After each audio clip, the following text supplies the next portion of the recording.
A huge game against Aston Villa. To quote what Wayne Rooney said, the win against Liverpool will mean nothing if Manchester United did not beat Aston Villa here. So thank you so much for having us back on Full Time Devils. It's been too long. The international break just takes it away. I was so excited about the upcoming games. Of course, great win against Liverpool, but Aston Villa is a huge game. The rejuvenated Aston Villa, maybe or maybe not. I know they had that loss against Swansea, but they can be dangerous. But I'm going to talk first about how well Manchester United played against Liverpool and to reenact what they did so well against Aston Villa. And I'm comfortable in saying that Manchester United will come away with a victory if they do so.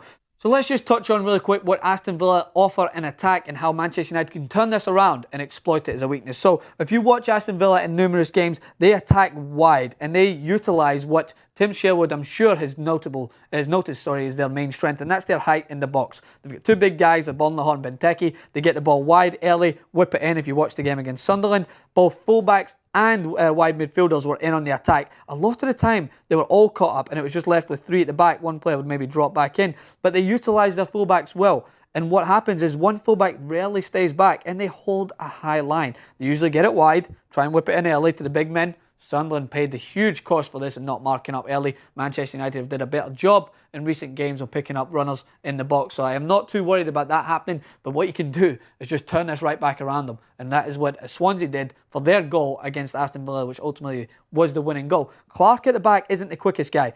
And what Manchester United should do is when they push someone like Hutton up, leave Juan Mata out wide, because you've seen how I've been talking about him all this season, all of our tactics videos, saying how good Juan Mata is, how much Manchester United need to use him. Look what happens when you put him in there. He's just a joy to watch. He links up well, and it's that man Herrera who deserves just as much of the credit, because as soon as he gets to his feet, who's he looking for? Juan Mata right wide, and the ball goes right into his feet and he scores against Liverpool. So what Carrick, it all comes in together, it all comes full circle, so bear with me. When the ball goes wide, in this instance, say Aston Villa have the ball in this area, Carrick comes across, he's the pressure, Herrera comes in, covers, and Fellaini drops back in there, and he's the balance. Therefore, Juan Mata doesn't have to be caught all the way back out here. He can stick up there, get the ball wide, and if you win it, ping it into Wayne Rooney's feet and utilise Juan Mata wide again. Trust me, he will find a lot of space if Manchester United don't get caught pulling him back in to try and mark up wide the fullbacks that are pushing forward with Aston Villa. If need be, of course, go back and track up. But I think that that triangle midfield worked so well against Liverpool. Even Herrera had that tenacity, that dogged ability to get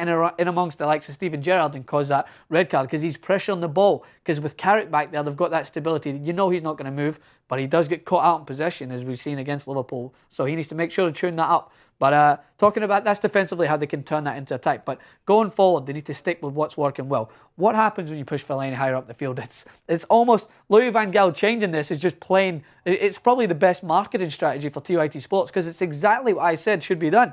Fellaini's not good enough to pick the ball up in these deeper areas. So what happened for the first goal against Liverpool is when Fellaini picked the ball up in this area, when Rooney was allowed to push on that man up top. And what happened?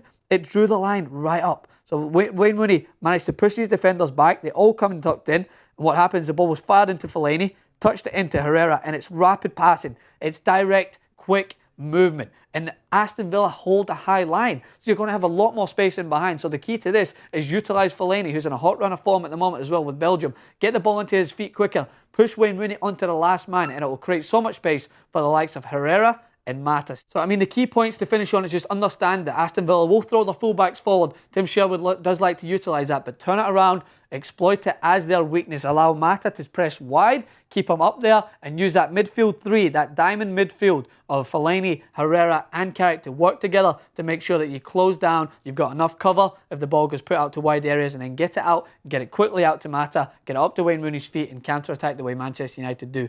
Thanks again for having us back on for this brief tactical talk here on Full Time Devils. Come over to TYT Sports, plenty more tactics talk. As always, it's a pleasure.